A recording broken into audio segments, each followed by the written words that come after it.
प्रभू तुम्हाबरोबर असो. आणि तुमच्या अंतर्यामी. योहान लिखित पवित्र शुभवर्तमानातून घेतलेले वाचन. हे प्रभू तुझा गौरव असो. येशूच्या वधस्तंभाजवळ त्याची आई, त्याची मावशी, क्लोपाची पत्नी मरिया आणि मरिया मग्दालिया या उभ्या होत्या.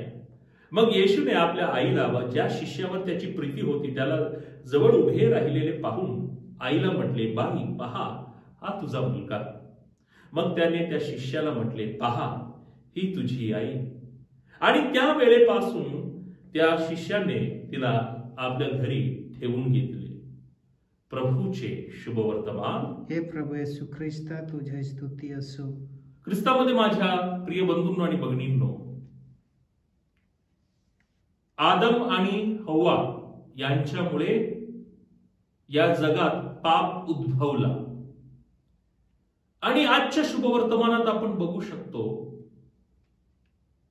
येशू ख्रिस्त नवीन आदाम आणि मरिया नवीन हव्वा यांच्या द्वारे जगात उद्धाराची पहाट आलेली आहे. आदाम आणि हव्वा यांच्यामुळे पाप उद्भवला आणि नवीन आदाम आणि नवीन हव्वा यांच्यामुळे पापावर आपण आता विजय प्राप्त करू शकतो.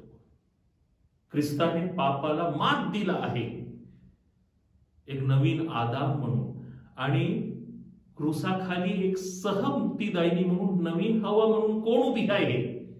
माता मरिया उभी आहे. आणखीन एक महत्वपूर्ण बाब आपण आजच्या शुभवर्तमानात बघू शकतो. येशू ख्रिस्त आपल्या आईला सोपवितो. कोणाच्या हाती सोपवितो? आपल्या प्रिय शिष्याच्या हाती सोपवितो. या प्रिय शिष्याचे नाव काय आहे आपल्याला माहित नाही. तो अनामिक आहे. जाणून बुजून तो आपलं नाव अनामिक ठेवतो. कारण येशू ख्रिस्ताचे प्रिय शिष्य अखंड ख्रिस्त सभेचा प्रतिनिधी आहे. आणि अखंड ख्रिस्त सभेला येशू ख्रिस्त आपल्या आईला प्रदान करतो. आणि म्हणून माता मरिया ही ख्रिस्त सभेची आई आहे.